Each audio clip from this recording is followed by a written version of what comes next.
Olá a todos, começamos o programa Ponto de Vista. Eu estou aqui com a Solange Guastaferro. Muito obrigado por aceitar novamente o convite. A gente está aqui em janeiro, Janeiro Branco, um mês emblemático, simbólico, que você pode repensar, planejar sua vida, inclusive mentalmente, sua saúde mental. Como esse ano, em 2019, tem sido pensada esta campanha do Janeiro Branco? Em primeiro lugar, boa tarde, muito obrigado pelo convite. O Janeiro Branco, ele a gente tem realizado algumas ações aqui em Maceió, né? Realizamos uma panfletagem na segunda-feira, lá no centro da cidade, onde nós levamos, eu e mais alguns colegas, a informação para a população, né? O que é saúde mental? O que é prevenir, né, a saúde mental? E nos colocamos assim à disposição para uma escuta naquele momento, né? E as pessoas são muito receptivas em quererem se ajudar, né? É muito interessante quando você entra em contato com a população que até então não tem muito acesso, às vezes, né, à psicologia, e a gente colocar para eles, né, onde eles podem encontrar e de que maneira é importante a gente cuidar da nossa saúde mental, né, da mesma forma que a gente faz um check-up físico, a gente tem também que fazer um check-up mental. Eu não sei contigo, mas eu lembro de uma coisa que ficou muito marcante, eu acho que talvez da literatura, que era o livro infantil O Pequeno Príncipe. Ele dizia que ao final da noite era importante retirar as raízes de baobá, porque senão eles tomam conta de todo o planeta e destroem o planeta. Uma analogia que muitos colocam como tipo, o final da noite você tinha, pelo menos os antigos aqui em Alagoas, você tinha que revisar o seu dia numa oração, numa reza. Você acha que esse hábito de revisar o dia, de revisar a mente, de revisar como se está, tem se perdido e pode gerar algum tipo de situação nos dias de hoje? Bem lembrado sobre o Pequeno Príncipe, ele traz vários toques para a gente, várias dicas, e essa é uma delas. Eu penso que sim, porque, né, hoje, né, com as redes sociais, internet, às vezes a gente passa um tempo ali e se esquece de uma reflexão, de um pensamento ou de uma meditação, né, onde a gente entra em contato com as nossas emoções, né, internas. Eu penso que quando ele fala isso no Pequeno Príncipe é justamente isso, né, para a gente não levar para o dia seguinte algo que nos machucou, algo que nos deixou mal, para que a gente possa ressignificar isso, né, para que outro dia a gente esteja bem, a gente esteja preparado para uma nova jornada de trabalho, né. E hoje em dia isso se perdeu um pouco, talvez, né, e talvez a gente precise repensar esses hábitos, né, de novo. Eu acho que é importante também. Sobre esse momento de cuidar, né, as pessoas costumam, pelo menos uma análise pessoal, costumam ter um tempo para ir num centro dermatológico, num centro estético, cuida da pele, passa um creme, passa o shampoo, o condicionador, mas cuidar da mente às vezes não se cuida, não tem um tempo para um livro, um tempo para si. Isso daí pode ser defendido num Janeiro Branco? Pode, esse é o objetivo da campanha, né?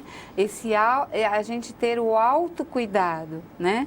Porque o autocuidado não é só o estético, como você falou, né? Mas sim esse tempo de reflexão, ou então fazer algo para si que você goste muito, né? Assim, que você se sinta bem. Hoje eu tive a oportunidade de atender um casal tal, e assim, a questão é que ele gosta de chegar em casa e ficar uma hora pelo menos quieto no seu ambiente. Esse é um autocuidado que ele precisa para ele, né? E as esposas às vezes têm que respeitar esse momento, que é uma maneira que ele tem de se autocuidar. Ele precisa, quando chega do trabalho, estressado, aquela pressão do dia a dia, se colocar no quarto, né, tomar um banho e ficar pelo menos uma hora e meia, pensando. E isso é importante para ele. E para outras pessoas isso não é importante. Então, cada um tem que descobrir uma maneira, e isso é importante que o Janeiro Branco coloque isso, e tem colocado isso nas campanhas do autocuidado, para que a gente possa, antes de chegar um transtorno, antes de chegar uma doença, que a gente se cuide. Esse é o objetivo. Talvez essa seja uma maneira de se cuidar, de se olhar, de se refletir onde é que, naqueles momentos, o que eu fiz durante o meu dia e tal, para que ele possa ter outro tipo de atitude e até jantar com mais calma, com a família, se reunir. Outra coisa que também a gente tem perdido muito, esses horários de refeições, às vezes estão muito perdidos, né? Cada um pega o prato, vai jantar, um na sala, outro no quarto, né? As televisões... Todos com celular. Pois é. Então, eu tenho defendido muito isso, né? Com relação às crianças, principalmente, elas precisam ser inseridas na mesa de jantar, né, para falar sobre o dia e tudo mais. E o Janeiro Branco, ele veio justamente para nós refletirmos sobre essa capacidade que a gente precisa de prevenção, né? Porque quando a gente fala em saúde mental, a gente diz o seguinte: saúde mental, emocional, tirando os transtornos que são depressão, ansiedade, síndrome do pânico e outros por aí, né, que existem certamente, o indivíduo ele saber lidar com o cotidiano de uma forma mais assertiva, de uma forma mais consciente. Isso é saúde mental. Então, não precisa ter uma doença, não precisa ter um transtorno, mas sim saber lidar assertivamente com as suas questões do dia a dia, da pressão do trabalho, as pressões no relacionamento, né? Às vezes relacionamentos abusivos ou, enfim, uma série de coisas aí que mexem com o nosso emocional, certamente. E aí a gente precisa aprender a lidar isso e a fluir bem com o nosso dia a dia. O ser humano nasceu para ser feliz, né? Então a gente precisa aprender, né, a lidar com essas coisas. A gente conversou ano passado, em 2018, sobre a saúde mental, como as pessoas poderiam lidar, depressão, entre outros assuntos. E parte dessa discussão, como ela foi no primeiro semestre do ano passado, a gente não tocava, pelo menos não tão fortemente, a um momento que em 2018, principalmente no segundo semestre, ficou marcado, eu acho que talvez na história, como um período de muito acirramento familiar, de muito acirramento social, diante de uma conjuntura política. Surgiram até alguns memes, piadas, que tipo, ainda bem que esse ano não vai ter amigo secreto, ainda bem que esse ano ninguém vai brigar pela arroz de passa na família, tem gente que negou o convite para ir para casa da família. De uma certa maneira, constatou-se, ou pelo menos pareceu-se constatar, que houve muito ódio despejado, que as redes sociais abriram um campo para que você despejasse ódio, ressentimento, desentendimento. Isso faz parte de um processo de saúde mental? Não entrar nisso, saber lidar com a rede social, saber lidar com um espaço novo social nesse sentido? Eu penso que faz, né? Todo esse processo, ele trouxe uma reflexão para a gente, né? Eu penso que essa eleição foi uma eleição justamente da internet, né? Das redes sociais, né? Então, ela tem um peso muito grande, né? E onde a gente pode colocar, né, os nossos pensamentos, as nossas emoções e as nossas convicções políticas, né? Porém, eu penso que também tem um pouco de desgaste, porque as pessoas às vezes não pensam como um país democrático, né? Então, houve muitos acirramentos, né? Muitas discussões, brigas até em grupos de família e tal, porque às vezes a democracia ela tem que ser exercida, né? E às vezes as pessoas querem impor algumas coisas, né? Nos grupos, nas redes sociais, né? Cada um vai colocar aquilo que acha que tem a ver com a sua convicção. E nós vivemos uma democracia, né? E em relação à saúde mental, isso é muito importante, né? De eu poder exercer aquilo que eu acho que é certo, né? Independente de partido, independente de religião, ou seja, enfim, né? Mas acho que foi um exercício bem grande, né, essas eleições com relação às redes sociais. Eu acho que, pelo que eu me lembro, assim, foi a eleição mais acirrada com relação a isso, né? E mexeu muito com o estado emocional das pessoas, né? Isso é o que chamou a atenção, mexeu em alguns casos se viram até em vias de fato, né? Pois é. Em agressões mesmo. E aí a gente tem que tomar cuidado, né? Se você não está, né, assim, satisfeito com aquela posição, né? Lembrar sempre que é um direito do outro. Do mesmo tempo que você tem o seu direito, o outro também tem, né? Nós somos humanos, Isso né? me lembrou, até lembrei esse ponto, para lembrar um filme antigo de Mazarop, que ele dizia, ele ao chegar do interior num filme, subia a escada rolante, ele fazia, o mundo está tão apressado que até a escada anda. É verdade. Então, a sociedade vai mudando um certo tempo e ela vai cobrando, eu imagino, que cada um se adapte a ela, a essa realidade. Como planejar 2019 mentalmente para lidar com todas as variações que estão no seu dia? Mudança em regime trabalhista, mudança em regime previdenciário, mudança em como lidar com a família, se vai ter uma escola mais aberta ou se ela é mais conservadora, seu filho, seus gastos, tudo isso, acredito, que entre na ponta do lápis de um pai de família, de uma mãe de família, de um avô, de uma avó, quando ele se planeja para o ano. Se planejar uma saúde mental, ela deve constar um acompanhamento ao psicólogo, como se vai ao cardiologista, como se vai ao dentista, como se vai a um médico de sua necessidade mais primária. Vai também de se planejar ao longo de um janeiro, pensando no ano, no sentido de dizer bem assim, que hábitos vou mudar, que hábitos vou fazer, como é construir um planejamento mental? Então, eu penso que assim, o Janeiro Branco, ele foi instituído, assim, primeiro porque janeiro justamente é o mês que nós nos planejamos, né, assim, a maioria das pessoas pelo menos faz isso, é um rito de passagem, né, onde a gente vai colocar aí para 2019 as nossas expectativas, os nossos sonhos e tudo mais. Com relação à saúde mental, então, o que o Janeiro Branco quer dizer é o seguinte, eu não preciso esperar que eu fique doente. Eu posso procurar um psicólogo, sim, antes da doença se instalar. Então, essa é a categoria luta por isso, né? Eu preciso mostrar para as pessoas que elas precisam ter uma qualidade de vida, né? Eu sei que às vezes tem tantas contas para pagar, tantos boletos, tantas coisas, mas só que se você não tiver o equilíbrio, o discernimento, isso tudo vai ficar, né? Então, o Janeiro Branco significa assim, eu posso cuidar da minha saúde mental, em que momento eu preciso de ajuda, de eu enxergar que eu não estou.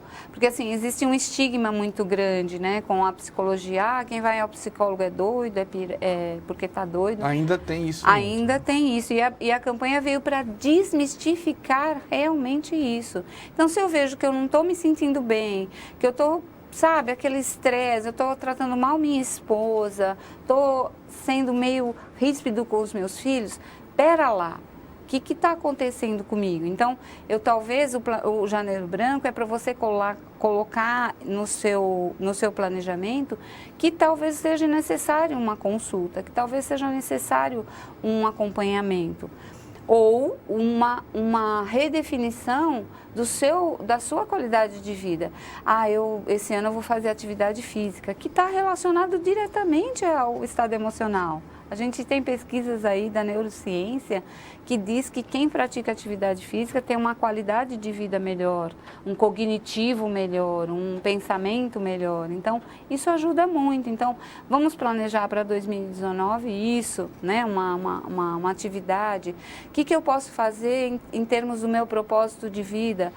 Eu gosto disso, então eu vou colocar isso em prática, quero ajudar alguém, enfim, né, assim, alguma coisa nesse sentido. E o branco, né, o janeiro por causa, né, disso, e o branco é porque o branco ele aceita todas as cores, e né? são todas as cores, de uma certa maneira. E são todas as cores, no fundo, são todas as cores. E é por isso que foi intitulado Janeiro Branco. E o nosso colega, o Leonardo Abraão, em Uberlândia, Minas Gerais, teve uma feliz ideia quando ele lançou a campanha em 2014 e que a gente está propagando cada vez mais, crescendo, né? Então, eu penso que... E ela veio justamente para isso, para a gente se planejar, né?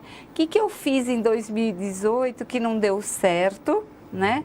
E que eu posso melhorar em 2019 me cuidando, né? Me olhando, né? Até nessa questão política, né? Houve muitas... controvérsias, muitas pessoas ficaram com os ânimos muito acirrados, né? Será que vale a pena, né? A gente sabe que a democracia ela tem que ser exercida, né? Da mesma forma que a gente votou, a gente também tem o direito de tirar, e é isso que é importante. Então, se não foi o seu candidato que ganhou, né? Vamos torcer para que ele nos represente. E se ele, infelizmente, não nos representar, que a gente saiba que a gente tem força para isso, né? Eu acho que isso é exercer dignamente a democracia, é exercer o nosso poder de voto, é exercer o nosso poder de cidadão, né? Já que a gente está aqui num órgão de legislativo, né? A gente tem que falar, né? Eu, pelo menos, eu acho que meus colegas também, enquanto psicólogos, pensam desse jeito, né? Eu acho que a gente tem que prezar por uma democracia e dentro dela que a gente exerça o nosso direito, certamente, né? Que a gente atente para os nossos ideais, que seja bom para todo mundo. Eu estou aqui com a Solange Guasta Ferro, a gente está indo para o nosso primeiro intervalo e a gente volta já.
Voltamos com um ponto de vista com a Solange Guasta Ferro. Solange, além do planejamento próprio, a gente tem que ter um planejamento também com a família. Então, sim, em muitos momentos, nós vemos familiares nossos em depressão, familiares nossos dando algum sinal de que podem se machucar, suicídio, coisas assim. Como um janeiro branco pode ajudar não só a si mesmo, ao cidadão, mas também ao familiar? Como estender esse cuidado ao familiar? Então, eu acho que a campanha vem para alertar, né, e a gente observar os nossos familiares, né, porque assim, as pessoas às vezes dão sinais, assim, a gente tem um número muito alto de suicídios, né, principalmente entre os jovens, na faixa de 17, 25 anos até, né, ou é a média de 16, 17 anos até 25 anos é onde incide mais, né, o suicídio. Fora o suicídio, a gente tem também o cutting, que é um hábito, vamos dizer assim, se mutilar, automutilação, né? Então, assim, eu penso que o Janeiro Branco, não só, como você falou, para a pessoa se cuidar, mas também para ela observar as pessoas da família, né? Poxa, aquele jovem fica o tempo todo trancado, né, no quarto.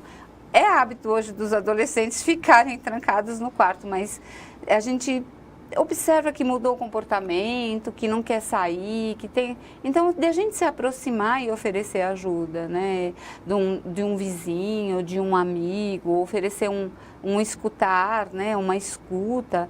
E aí, se não consegue resolver, levar realmente para alguém que tenha, né? Um psicólogo, um psiquiatra. Porque a campanha, ela não é objetivada só para atingir os psicólogos, não. Ela é uma campanha para quem se interessa por saúde mental e emocional. Então, não somos só nós psicólogos.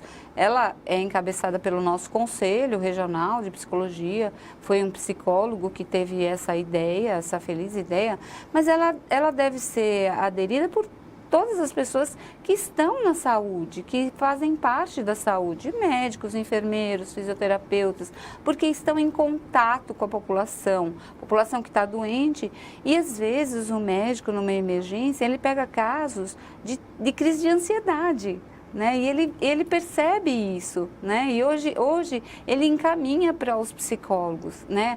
E muitas vezes, assim, hoje a psicologia mudou muito, né? Ela tem uma visibilidade com relação à classe médica por conta disso, porque os médicos estão entendendo que existe a doença psicossomática, né? Que a gente somatiza alguns sintomas. Se eu não estou bem, então isso pode somatizar em algum órgão meu, né? É o estômago, é o cabelo que cai, a pele, né? Existem algumas doenças, psoríase, aquele lenço branco que fala, lençol branco, não sei, que fala que é uma doença de pele relacionada ao estresse, né? Quanto mais estressado eu estou, mais ela se manifesta.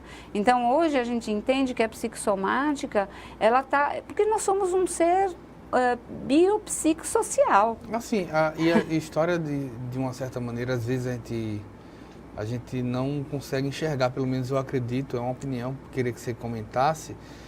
Novamente, eu tenho avós que eram do interior, que no interior a gente ouvia muito, tipo assim, olha, fulaninha morreu de desgosto. Isso. Né? Não existia depressão. Não existia depressão, não. Existia. Só tinha outro nome, muitas vezes. Era desgosto, né? Uma série de outros... Na verdade, assim, ela tinha o nome de melancolia, né? Assim, eu fiz meu TCC com avaliação psicológica da depressão e a gente, né, foi lá atrás. Ela sempre existiu, né? Sim. E os tratamentos sempre existiram também. Existia, assim, que tinha que trocar o sangue da pessoa, né? Os tratamentos eram mais ou menos nessa... E ela sempre existiu. E quando não tinha a depressão, a euforia era o maníaco, né? Exatamente, Então, sempre existiram.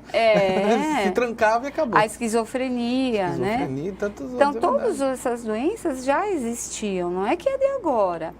Acontece que a gente tem hoje mais aparatos para diagnosticar e a gente tem mais medicamentos para serem utilizados, né? E agora, as pessoas morriam, sim, certamente, de melancolia, de tristeza, porque a gente não sabia exatamente como tratar, né? Como nessa época que você está falando dos seus avós, né? E o engraçado, recentemente eu vi, exemplo, você tem a cegueira psicológica, você tem um jogador de futebol recentemente, o departamento médico de um clube chegou e fez assim, olha, clinicamente ele está bem, a contusão dele é psicológica. Ele tinha uma contusão que era provocada pela própria mente, mancava. Exatamente, Quando eu estava na faculdade, a gente fazia estágio no hospital psiquiátrico e tinha uma paciente internada, né? Ela tinha gravidez psicológica, ela achava que ela estava grávida. Se tem também agora a cirurgia bariátrica por hipnose, entre aspas, né? Não é uma cirurgia, mas tipo, você condiciona a achar que seu estômago está cheio. Eu digo isso porque eu acho que a gente ainda tem muito a caminhar em trabalhar mentalmente tudo. Muito, né? Muito. Eu penso, sabe, que a mente ainda tem muito mistérios ainda envolvido, né? Não existem, assim, muitos exames que a gente possa utilizar para diagnosticar um transtorno, né? Por exemplo, hoje a gente sabe que a esquizofrenia dá para a gente diagnosticar através de imagens, diferenciando um cérebro do outro. As imagens ficam diferentes. Mas outros transtornos é um pouco mais difícil de diagnóstico, né, com relação à depressão.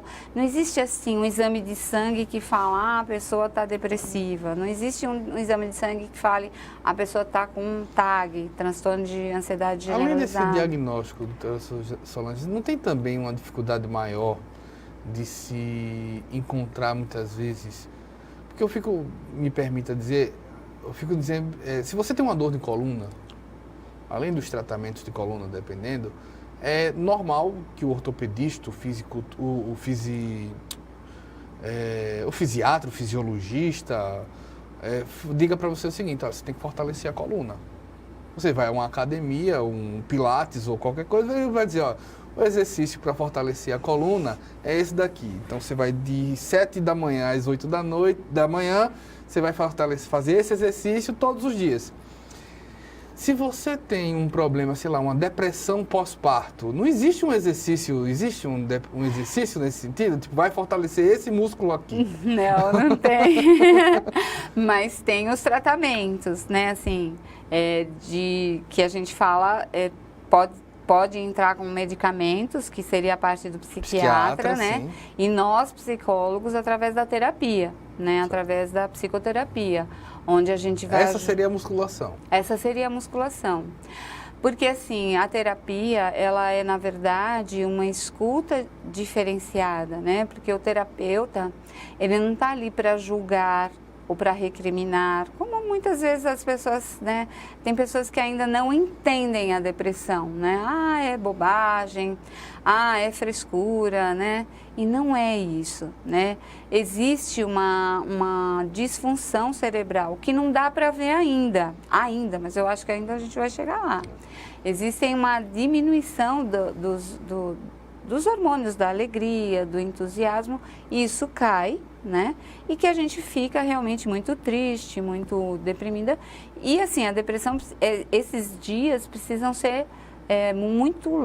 pelo menos uns 10, 15 dias consecutivos, né? Porque triste de vez em quando a gente fica. É inevitável, né? É lógico, é normal, né? Assim, faz parte, né? Uma pessoa, para ser saudável mentalmente, ela deve evitar os momentos tristes? Ou quem te entristece? Não. A gente tem que lidar com isso, né? A gente vai passar Mas também não precisa procurar, né? Não, exatamente, né? A gente não precisa procurar, mas que é inevitável, isso a gente tem perdas, a gente tem situações difíceis no nosso dia a dia, às vezes uma desavença com um colega de trabalho te deixa triste, um colega de trabalho que te entristece, baixa a sua energia, ele deve ser evitado ou ele deve ser até aproximado para se ganhar força? Não, se ele for uma pessoa que você consegue se aproximar e mudar a energia dele, maravilha. Se for o contrário? Agora, se for ao contrário, e se for possível o afastamento, tudo bem, a gente se afasta daquelas pessoas que sugam a nossa energia, a gente deve se afastar. Mas nem sempre isso é possível, então a gente tem que aprender a lidar com aquela pessoa, né? Entender que aquela pessoa também tem alguma dificuldade. A gente fala do trabalho, vamos dizer que seja em casa. Pois Às vezes isso acontece em casa. E muito. E muito, né? Assim, a maioria dos conflitos são familiares, né? Assim, muitas vezes existem pessoas dentro da nossa família que, né, têm uma energia diferente da nossa.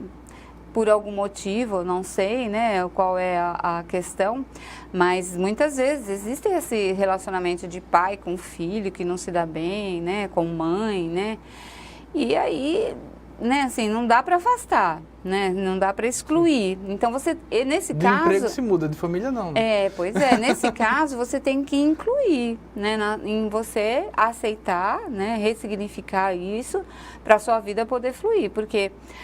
eu sou consteladora familiar, depois, né, assim, então a constelação familiar, ela fala um pouco sobre isso, né, ela fala justamente sobre isso, eu tenho que incluir, mesmo sendo difícil, para a minha vida fluir. É o pai que eu tive, a mãe que eu tive, né, assim, eles têm talvez uma dificuldade, né, eu já tive a oportunidade, assim, minha mãe reclama o tempo todo, é muito pessimista, muito, né, fica muito dando para trás, né, e ela não vai mudar. Quem tem que mudar é você, que pode ressignificar isso, né? E não sentir tanto, né? Pois é. Esse que é a questão de se cuidar, né? De deixar formar aí uma barreira que isso não atinja, né, o seu psicológico, para que você a terapia fala em psicoeducar, né? Em psicoeducar o seu sentimento, a sua emoção, para que você se blinde um pouquinho dessas coisas, né?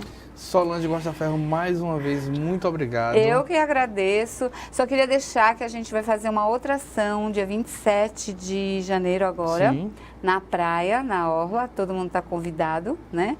Nós vamos fazer lá uma panfletagem também sobre a saúde mental, o CRP que vai promover isso. E nós estaremos lá, com certeza, para abordar aí a população e falar mais sobre saúde mental e emocional. Muito bem. Tá bom? A gente vai para um breve intervalo, a gente volta já.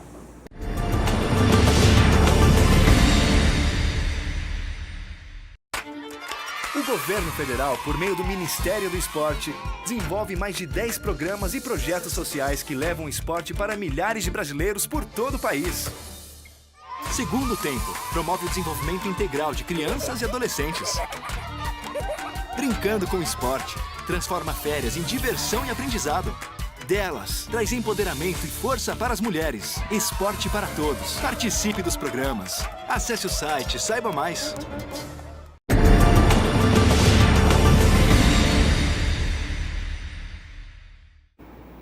O Ponto de Vista segue aqui agora com a Hanna Pessoa, artista de lettering. Muito obrigado, Hanna, por ter aceitado Obrigada a você pelo convite. o nosso convite. O que é um artista de lettering? É uma pessoa que trabalha com o desenho das letras como se fossem formas. Certo. Eu vou encarar uma frase como se fosse uma forma e não palavras. Como foi que você chegou ao lettering? Então, eu comecei fazendo resumos escolares, estudando para o vestibular, até descobrir que já existiam pessoas que gravavam tutoriais de lettering para o YouTube, para a internet, né?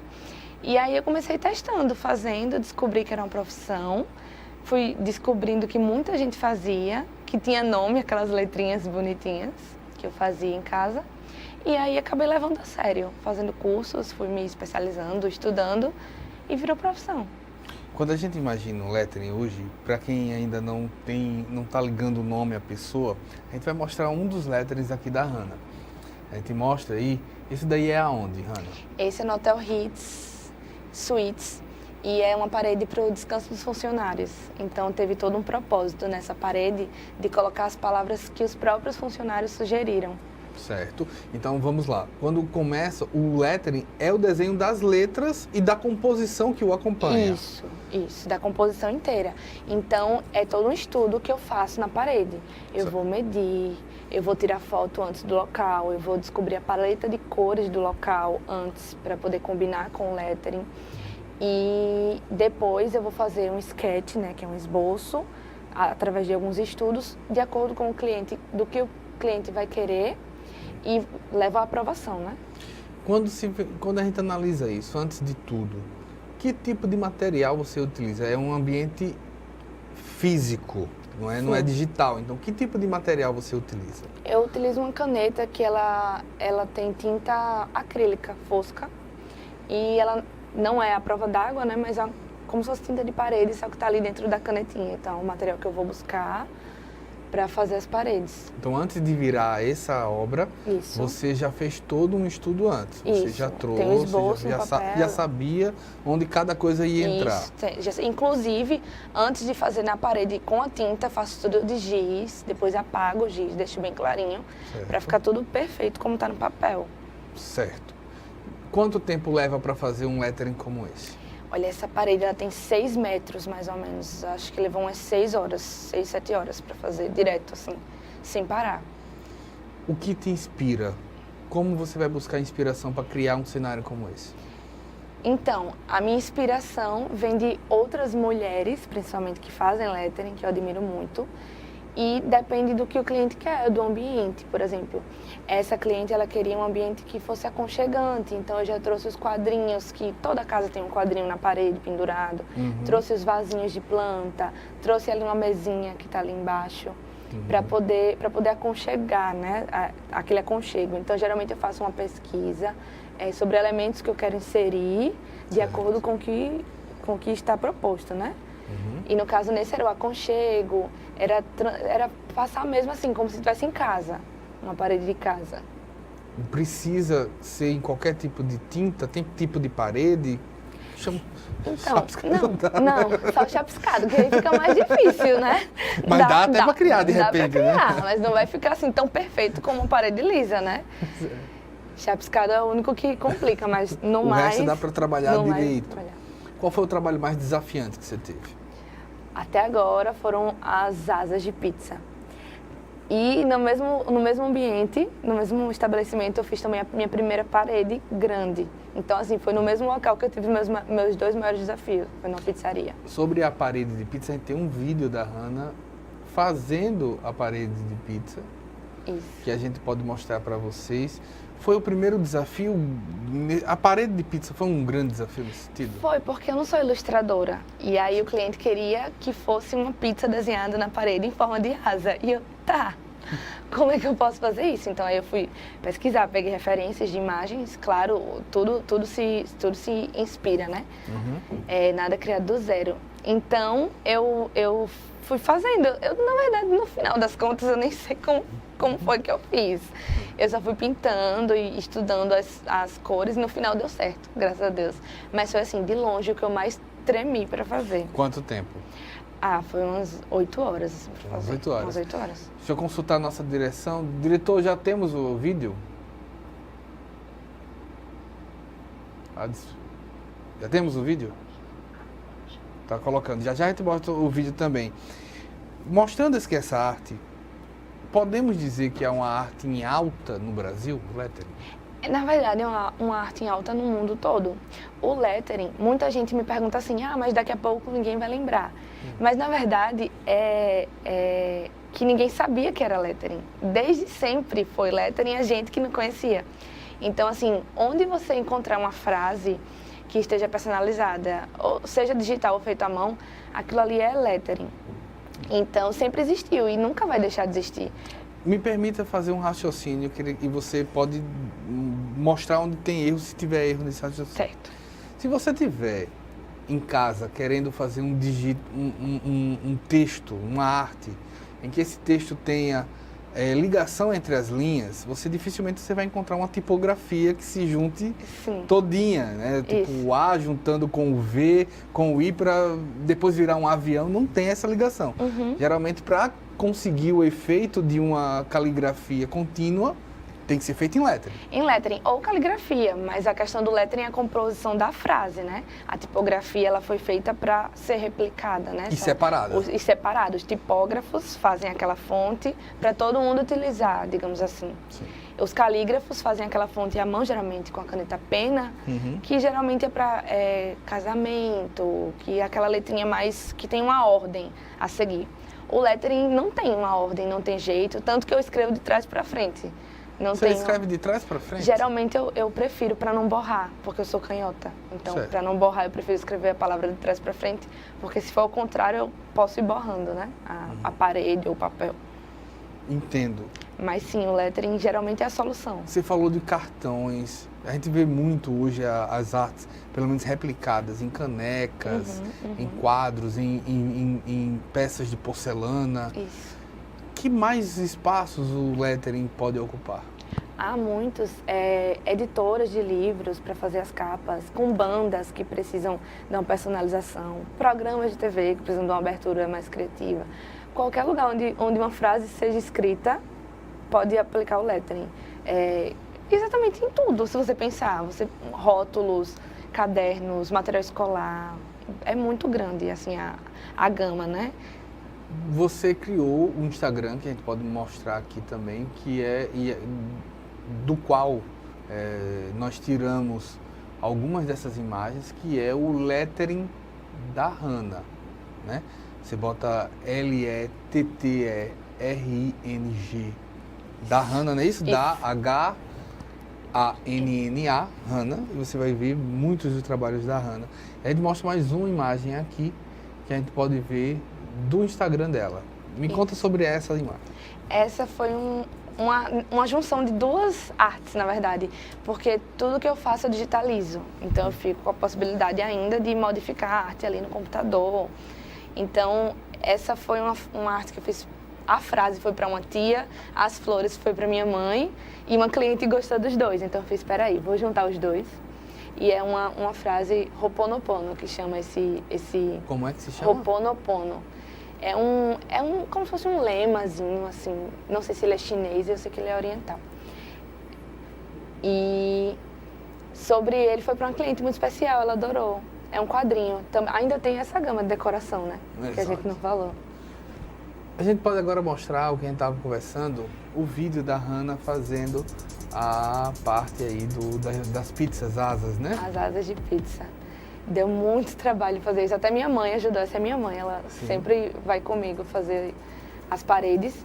E aí a gente foi olhando as referências. A gente fez o painel de referências, né? Uhum. E foi fazendo. Eu acho que é assim. Fui colocando as cores. Mas o vídeo tá passando rapidinho, mas só a gente sabe que a gente tava conversando aí. Mãe, será que vai dar certo? Foram várias horas, né, de trabalho. Muito tempo. Se resumiu em 1 minuto no vídeo, sim, mas foram muitas horas de trabalho. Essa parede aí é a que eu fiz, a primeira parede grande que eu fiz, que também foi o desafio, né, que você me perguntou. Sim. Porque aí tem que estudar as cores, se funciona, se não funciona, o ambiente Isso. também, né? Isso, e sombra, luz, não dá pra ficar uma coisa estranha, tem que ser tudo perfeitamente encaixado quando se fala de ilustração, né? Você não pode trabalhar com sombra e luz de forma errada, porque senão vai dar tudo errado. Como você estuda para fazer o lettering? O que é que você tem buscado? Exemplo, eu conheço alguns pintores que eles dizem, eu busco inspiração em determinados pintores. Certo. Como é que você tem feito essa busca? Então, além de assistir todos os vídeos que eu pude achar na internet, que o material é gratuito, quem quiser aprender tem muita coisa de graça. Já comprei muitos cursos também e já viajei para ir para um workshop da pessoa assim, que eu mais admiro no lettering, que é a Aline Albino. Ela é brasileira, mas ela mora nos Estados Unidos. Ela veio para o Brasil oferecer esse workshop e eu não perdi a chance, né, de tirar todas as dúvidas, de perguntar tudo que eu podia. Então, tem livros, atualmente, o primeiro livro de lettering, assim, que eu acho mais completo, acabou de ser traduzido, então quem quiser pode ter acesso, tá nas livrarias, tá na internet.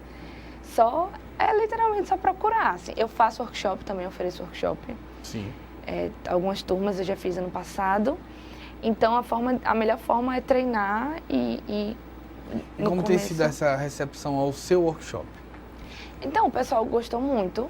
O primeiro, o pessoal tava meio assim, o que é lettering? O que é isso? Como assim, essa menina cobrando para ensinar as letras? Aí depois o pessoal adorou. Adoro as meninas que me seguem no Instagram. Tem muitas, justamente como eu, que vim do vestibular ou da escola, fazendo aqueles resumos. Muitas meninas também vêm e aí me mandam mensagem. É uma gracinha, fazendo iguais aos meus, para treinar. E eu incentivo, porque é o treino. Os meus primeiros também não foram bonitos. Você já fazia na escola. Tinha algum tipo de incentivo de casa? Era um jeito seu mesmo? Como foi isso? Não, eu sempre gostei de desenhar, sempre gostei, assim. Meus pais eram aqueles de dar os lápis coloridos e tudo mais, mas sempre foi meu, sempre gostei de desenhar desde pequena. Mas não quer dizer que seja só o gostar, né, de desenhar. Uhum. Assim, Sim. ajuda, Sim. mas é mais o treino do que o costume, né, de estar desenhando sempre. Que sentimentos o lettering provoca em você? Eu acho que satisfação é o primeiro de todos, assim, você saber que faz uma coisa e gostar, olhar e gostar do que você fez. É o primeiro sentimento, satisfação. E que eu estou ajudando, de certa forma, a mim e a outras pessoas, porque eu conto sempre lá que o lettering, no meu Instagram, né, através dos stories e tudo mais, que o lettering me ajudou, me tirou de um momento muito difícil e que quando eu tô muito, assim, apavorada com alguma coisa, a primeira coisa que eu faço é pegar uma folha e desenhar, porque parece que tudo fica ali, sabe? Aquele sentimento que estava em mim, ruim ou bom, fica ali naquela folha. Quem conhece um pouco de arte sabe, e assim, não só de arte, se você for levar exemplo, pouca gente percebe de uma forma, quem não for profissional, mas A pessoa que trabalha com locução, ela dá peso a algumas palavras daquela frase. Certo. Ela não é uma frase que todos têm o mesmo peso. Então, em muitos momentos, você vai ouvir uma frase como tipo, todo amor vale a pena.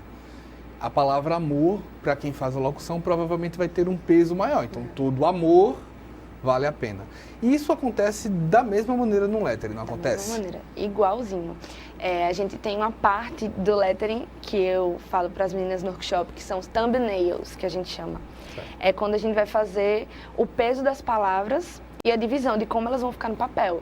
Então, até para chegar naquele modelo final, eu já fiz 5, 6 thumbnails antes, que são os modelos pequenininhos.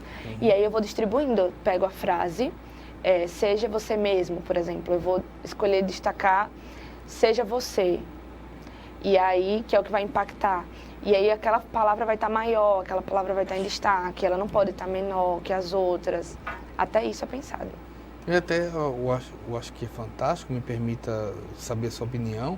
Exemplo, você falou a frase, seja você mesmo, pode ter um peso em você, para dar um sentido de você, ou pode ter um peso no mesmo para brincar com o mesmo. Seja você mesmo.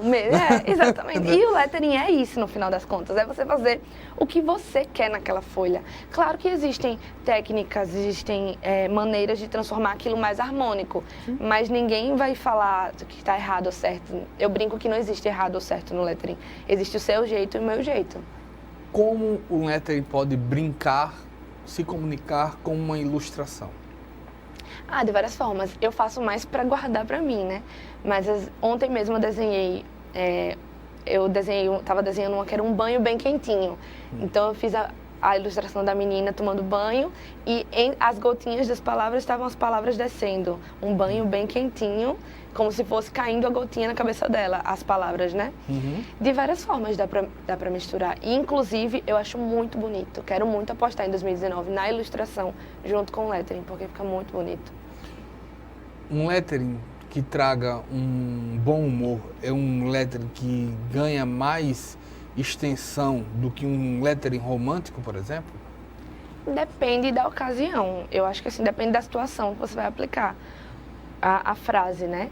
Você não pode colocar um lettering de bom humor num ambiente sério, digamos assim. E Dia dos Namorados, bomba, no mês dos namorados o que bomba é frase de amor. Mas geralmente os letterings com a frase mais engraçada são os que mais geram engajamento, digamos assim, que alguém ria e já mostra para outra pessoa, e olha isso e tal. Com as frases românticas não existe tanto isso. Tanta liberdade nesse sentido, né? Tô aqui com a Hannah Pessoa, a gente está indo para um primeiro intervalo, a gente volta já.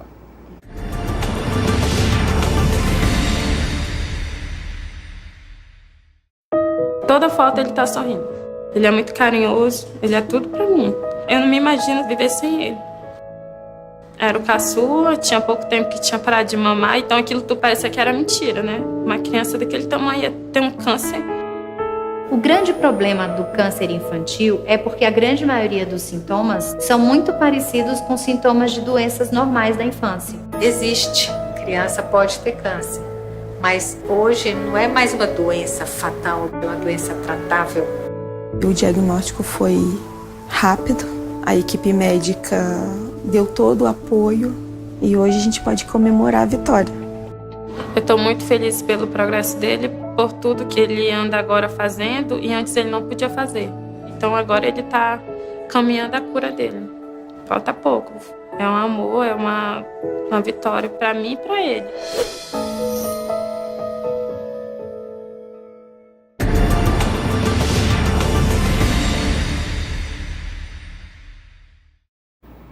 Voltamos com o programa Ponto de Vista. Eu estou aqui com a Hannah Pessoa, ela que é artista de lettering. Para fazer um lettering, que tipo de equipamentos digitais você precisa ter? Certo. Precisar, não precisa. Certo. Mas assim, se você quiser digitalizar um lettering, acreditem, você precisa de uma folha, um lápis, borracha e um celular. Porque, inclusive, você pode escanear pelo celular, se não tiver impressora e scanner, né? Certo. Mas você já faz colorido ou você colore no computador? Depende. Às vezes eu faço ele preto e branco e prefiro colorir no computador. Às vezes eu já faço colorido quando eu não vou vetorizar. Depende da arte, da proposta, né? Porque, querendo ou não, no computador quando eu vou colorir, fica uma coisa mais sólida, não fica mais o tão feito à mão, quanto realmente à mão, né? Tipo, você falou da tinta acrílica na parede. Existem exemplos, eu já vi em outros momentos, exemplo, quem faz um desenho, ele tem 13 tipos de lápis, né? Sim, entendi. Você vai hoje, quer fazer um desenho, você compra um lápis e acha que só existe aquele. Aí tem a ponta 1, 2, 3, 14, 30, 40, todo tipo de... Você trabalha desse jeito? Você trabalha só com... Tem também, eu digo esse tipo de artista que tem 300 lápis, mas eu conheço também artistas que ele só trabalha com o lápis. O lápis, sim. E acabou. Tem isso também. Não vou mentir, hoje eu tenho uma quantidade considerável de materiais diferentes para trabalhar. Mas eu, sinceramente, não uso assim. Uso as canetas que eu preciso para a parede, que é o que eu realmente gasto, porque é uma parede enorme e gasta muita tinta. Mas assim, de canetinhas que a gente usa, que é a caneta de tinta nanquim, a brush pen, que é uma caneta que tem um pincelzinho molinho na ponta. Tenho N modelos, mas uso só as minhas preferidas ali, que se resumem a um estojinho bem pequenininho, mas guardo em casa, porque para um trabalho ou outro, às vezes eu preciso. Você trabalha com cores. Tem cor preferencial? Tem mudança de... Tem degradê? Como é que faz isso? Então, cores preferenciais tenho as minhas, mas para o lettering não existe. O que existe é assim, a harmonização das cores, que eu confesso que eu estou estudando isso, porque é difícil. Inclusive, no meu último workshop, eu convidei um professor de artes para poder participar comigo e dar uma aula sobre cores para as alunas e para mim. E aí ele me ensinou a fazer aquele círculo cromático para combinar as cores frias com as cores frias, uma frase alegre com cores alegres, porque às vezes eu fazia uma frase alegre e botava um tom frio, ficava uma coisa bem nada a ver, alegre, sabe? Preto. Alegre e preto, tudo preto e cinza, sabe? E aí agora eu tô aprendendo mais a questão das cores, que também é importante. Você acha que para você cor tem significado? Exemplo, você acabou de falar desse exemplo. Para algumas sociedades, o azul é cor de tristeza. A ponto de algumas sociedades realmente se chamar, tristeza se chama blue. Sim, entendi. Por exemplo. Entendi. Para mim, tem muito significado dependendo da frase. A cor sozinha, às vezes, não tem tanto. Tem, mas assim, para o lettering, não. Mas assim, para mim, às vezes, botar uma cor alegre, eu amo cores em tons pastéis. Para mim, todo tom pastel me remete a alguma coisa alegre, doce, feliz. Pode não ser a mesma coisa para você.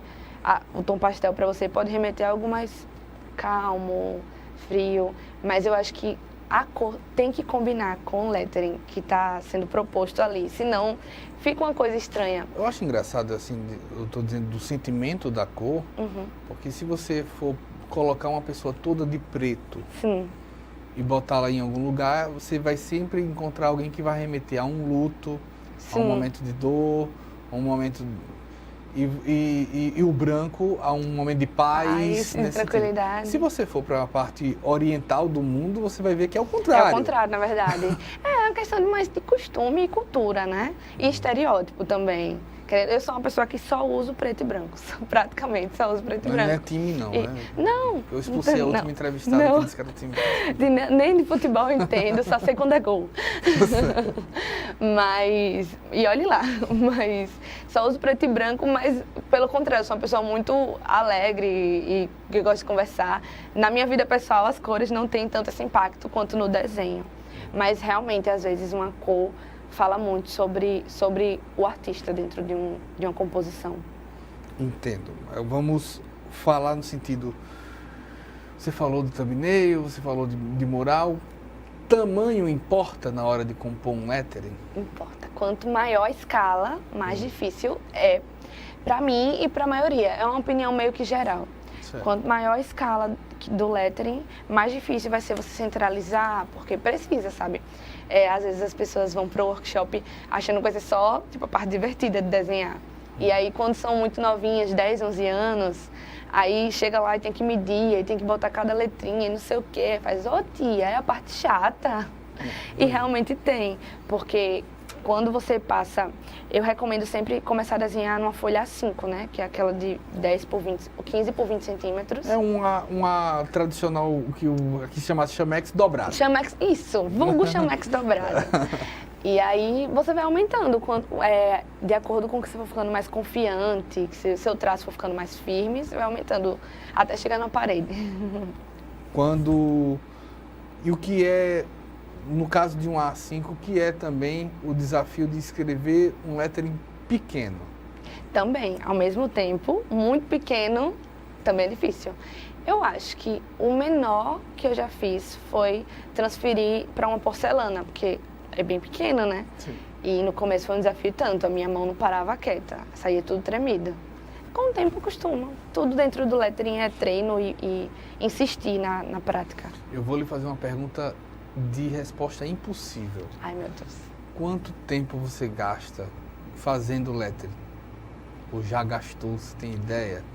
Eu tenho essa brincadeira, porque, por exemplo, eu lembro de uma atividade que foi feita, que se lançou a mão para alguém fazer uma edição de um vídeo, por exemplo, e se demorou 3 horas para ele editar. A pessoa chegou, fez isso em 10 minutos. Eu fiz, qual a diferença? Aqui, esse daqui já está editando faz uns 10 anos. Né? Lettering, quanto tempo se gasta para você ser boa em lettering? Depende do quanto você vai se dispor a treinar e praticar. E você gastou, assim, se você pudesse dizer assim, por isso que eu digo que é uma resposta impossível. Você disse, pelo menos 30 minutos da minha vida eu gastei fazendo lettering. Ai, muito mais. Dia. Pelo menos 1 ano da minha vida, eu acho, se juntar por tudo. Dia. Ah, tá, por dia. Nossa, eu acho que no ano que eu comecei, todo dia, acho que eu passava, assim, pelo menos um horário desenhando. Um horário... Todo, assim, umas 3, 4 horas. Uma tarde. Desenhando.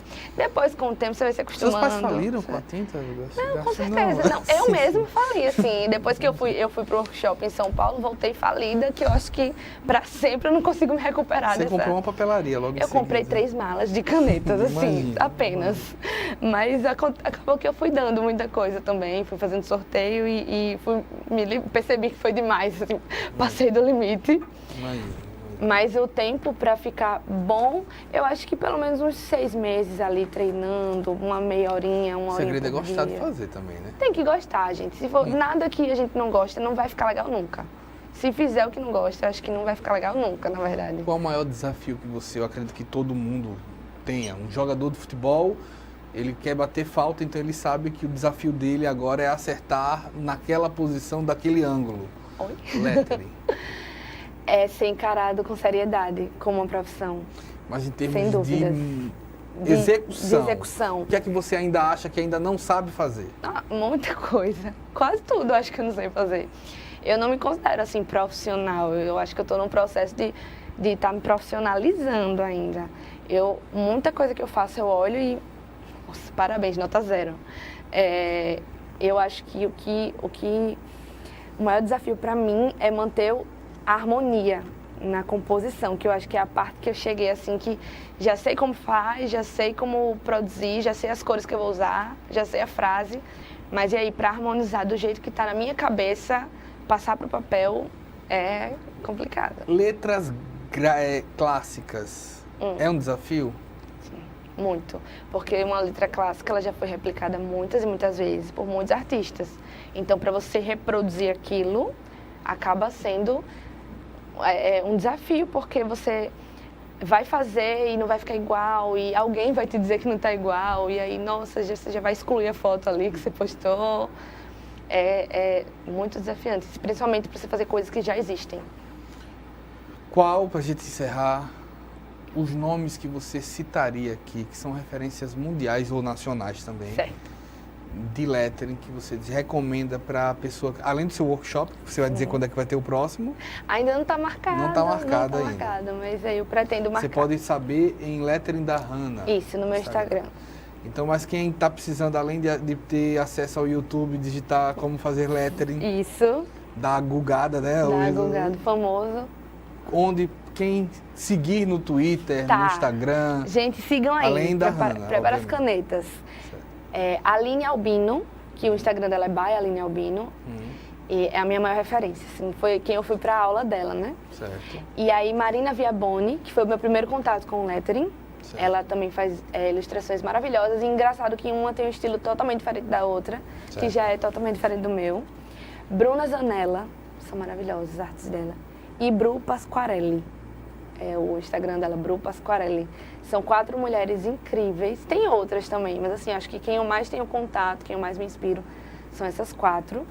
E assim, são incríveis as coisas que elas fazem, real. Eu não tenho nem maturidade para olhar o Instagram delas. Pois bem, Hanna Pessoa, muito obrigado por ter aceitado o nosso convite. Fique à vontade para voltar outras vezes. Eu que agradeço, que é isso. A gente agradece a você pela audiência. Espero uma próxima oportunidade. Até mais.